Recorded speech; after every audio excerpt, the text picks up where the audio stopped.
Welcome back, listeners. Today on Cut and Loose Chronicles, we're going to dive into the colorful catastrophe that turned a simple salon visit into a courtroom showdown. Picture this. A client walks into a salon expecting to leave with vibrant, Instagram-worthy locks, but instead walks out with something closer to a science experiment gone wrong. We've all had bad hair days, but this one came out with a lawsuit attached. My co-host and I will be breaking down all the details of this hair-raising case where a dye job leads to tears, tension, and ultimately a day in the people's court. So adjust your headphones and settle in as we paint a picture of this Technicolor tragedy that left one person's confidence in shambles and a stylist's reputation hanging by a split end. The gavel's about to drop on this hair color horror story. Listen to this. You gotta come up to and ask for your stylist. Yeah? Not a normal name, it's just some guy, some foreign guy, you don't even know how to pronounce. Like, hi, excuse me, I'm here for, Damo? Is that a guy? And Damo's so busy, he can't even come out to see you, right? He sends out an assistant. She comes out, hi, Sebastian, welcome to Schwa Schwa. Would you like to go in the back and change? I'm getting my hair cut, right? When the hell did you get naked to get a haircut? When did this start? I didn't get the memo. Because they put you in a room with these beautiful robes. I take off my shirt, I put the robe on, I'm like, what am I doing? I come back in the salon, nobody tells you where to go. Just walking around. Damo here?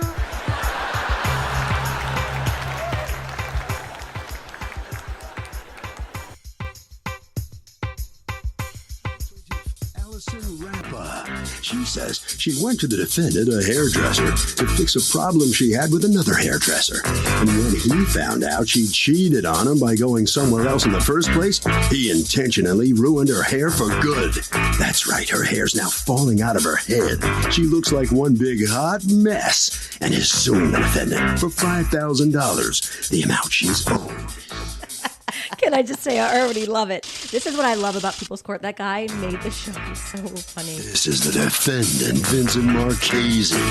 He says the plaintiff got a job as an extra on a reality TV show, and some hack hairdresser there did her hair.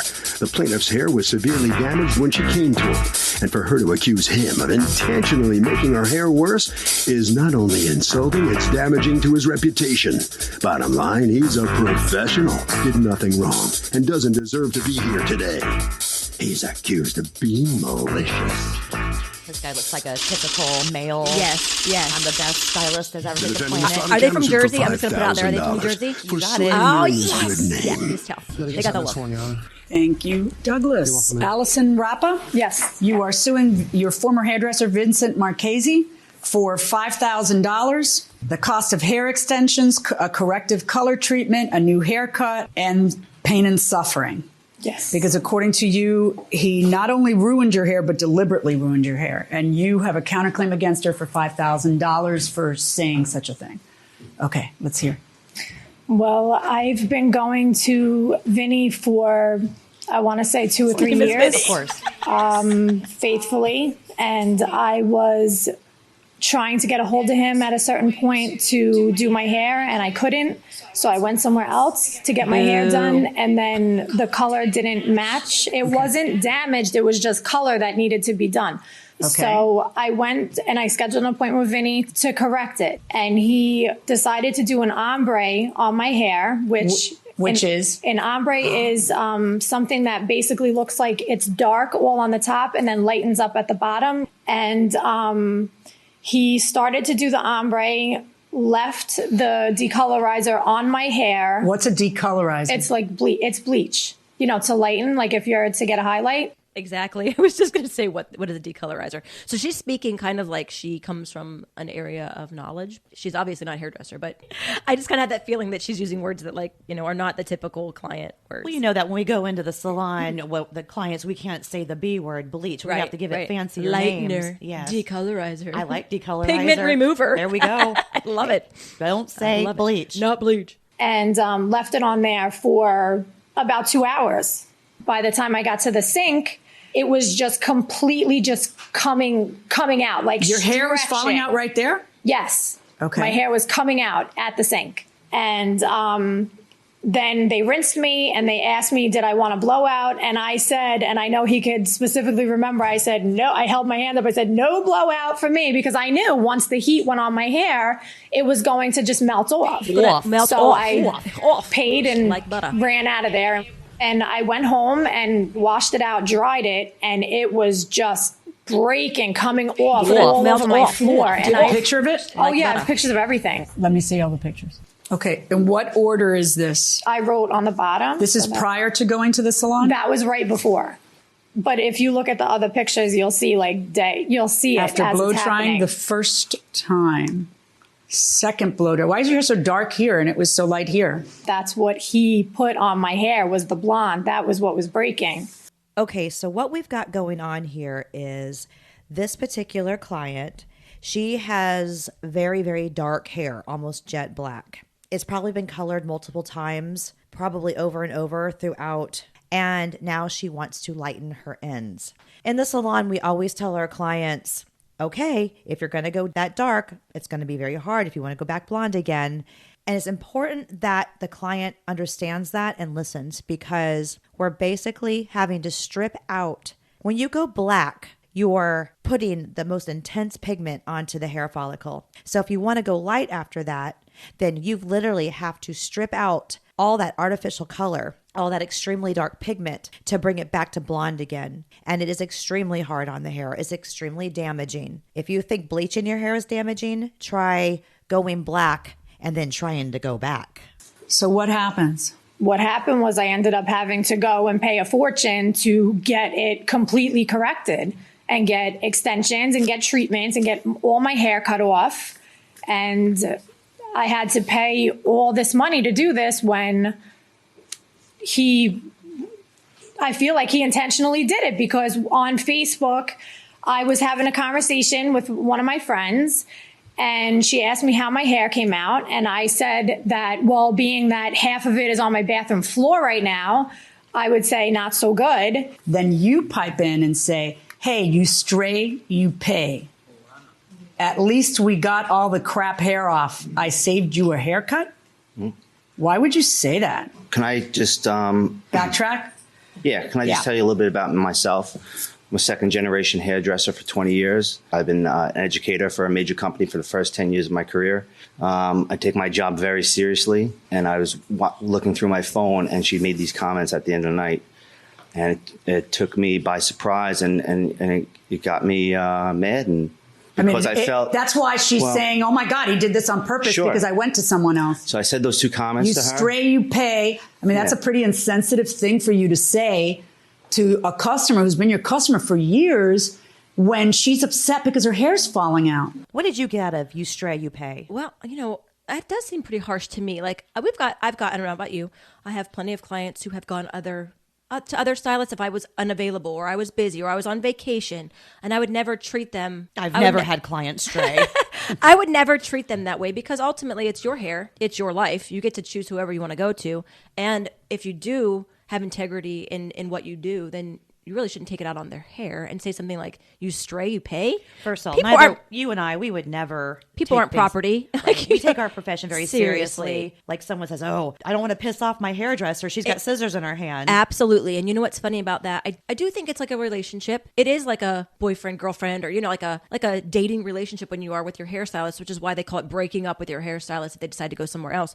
So there is like this very close personal relationship, but you shouldn't treat it like you own that person, you own their hair. You know what I mean? So here's my take on it. I see what you're saying, but could it be that when he says you stray, you pay, meaning there's been some times when I've had some clients go, I was unavailable, like you said, and they went to another salon and they did a horrible job. Did a bad job. Okay, so now I can see it from that perspective. Like, I think there's a better way to say it, and that's the consequence of that. That's how I would have put it. And sometimes, though, when you've been a stylist for a long time, you get a little cocky, a little sure of yourself. Yeah, a little overly. Humble yourself. Yeah, come down a little bit back to earth. But that kind of attitude comes along with being in the biz for so long, you think that we're the only place, you're the only Right, house that they would ever go to. I inboxed her right after that and apologized. And I Let said, me see how you inboxed her right after that and apologize.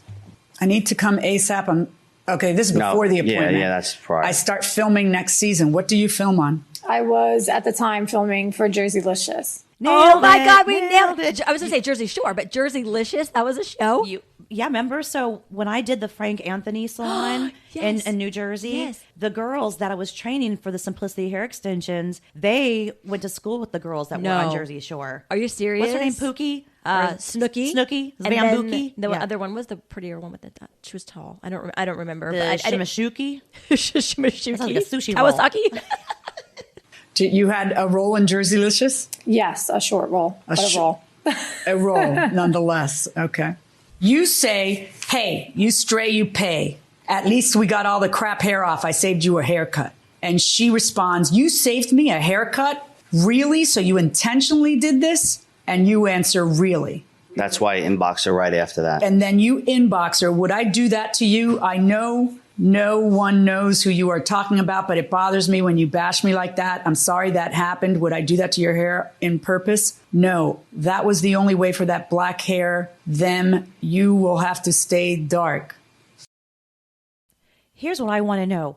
Why, when her hair is that dark and she wants to go pretty blonde, why didn't the stylist, why didn't Vinny say to her, this is going to be too harsh for you. This is what could possibly happen to your hair. Yeah, especially since I'm assuming that they talk on a personal level, and she would have said, like, I've got this part on Jerseylicious, and he would have said, well, we shouldn't probably do anything out of the ordinary to your hair right now. Where was his expertise there? What was his professional? That many years in the business. Why didn't he say? Yeah. Why did he go for it all at one time?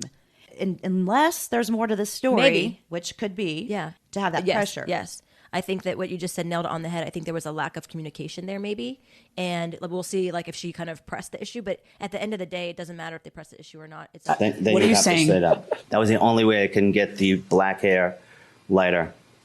If we couldn't do it that way, then she'll have to stay darker if she can't be blonde. Oh, then you would have had to stay dark. This is the second time I corrected her hair from going to someone. I always say you stray, you pay. What a jerk. When you go to another hairdresser, you pay for the integrity of your hair sometimes, where you don't know what they're doing to it. Yeah, but the one who did something to it was you in this one, right? If her hair fell out, right. have you seen the pictures? No, I asked her to come to she never came to the salon to show me and my owner her hair. He texted me and asked me if we can meet and talk. And I said, meet and talk about what? You reimbursing me for all the money that I've spent having to correct my hair? And then he never responded. Okay. I have those texts if you want to. Yeah, I'd like to see them. And then can you take a look at the pictures? Never saw any of these. Okay, I know, but now you're seeing them. So what do you have to say about them? I can't say that's my work because she never came back to the salon to show me. Nobody ever asked me to come back. Okay, I understand that she never came back to the salon. However, we have pictures of the hair falling out, right? That's what those are. It's not like she decided to pin it on you, but it was somebody else who broke the hair. Sure. It was after your visit. So now what? Well, she is a hairdresser, so I do not know what she did at home to damage her hair. And when she says intentionally, she's almost accusing me of saying when she was in my chair, I intentionally damaged her. Well, the reason why she thinks that you intentionally damage is because you are a jerk. Oh, lordy, lordy, lord. I'd hate to be Vinny right now. What he did wrong was he promised her the moon when he should have told her it's going to take some time, especially if she was going to be on TV. Vinny should have cared a little bit more about his reputation. And to say, well, I don't know if that's my work. She never came back to the salon. You need to own it, buddy. Own it. I always say this. If it's not achievable, don't make promises, Vinny. Hairdressers have to stick together. And furthermore, a lot of people can go to hair school. A lot of people can say, oh yeah, I'm a hairstylist. You're not a hairstylist if you haven't worked in the field for at least 2 years. On the Facebook page, she never used the word intentional till you emailed her your nasty comment. Yeah. Then she said, what are you talking about? Was this intentional? That's when she uses it because it sounded like maybe it was when you talked that way. Do you understand? Totally. You said on Facebook you intentionally did it, Vin. See, that's the problem. You know, there's a lot of business is just human emotion. You know, if somebody talked to you like that and said, if a doctor said something like that to you, would you go back to visit that doctor? You would never go back to it. You'd have like a total bad vibe about it. I'm only human. And I understand. I understand. Sometimes takes that responsibility, but I guarantee all my work and my shop backs up my clients and backs me up. You said on Facebook you intentionally did it, Vin. She says, let me know if you want to reimburse me for what I paid at the salon and what I've paid to fix it. If not, I'll just see you 11/21 and we'll let the judge decide. This is ridiculous. A friend wouldn't do what you did, Vinny. You have no clue how bad my hair is now. I had to get it all cut off and get 250 strands of microchet at $10 a blanking strand, plus dyeing it, plus treatments. I trusted you. This is so blank, Vin. Let me see the receipts from the next place. I think everything else is actually in those pictures too. She needs to see that. You didn't want to just go short? No. Why not? No, I don't look good with short hair. At all. What's the pain and suffering?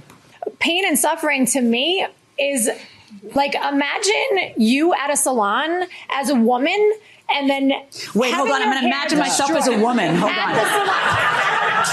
Oh my God! You know what I? It was at this moment that she knew she fucked up. Of like silly talk is the reason why. Then it sounds disingenuous when we stand up and demand equal pay. Okay. Bad hair. Okay. Bad hair day. Everybody gets it. Okay. Okay. Butch up. Jeez. Okay. Can I say something? No, you cannot. Yeah, shocked. And if I were you, I wouldn't. Okay.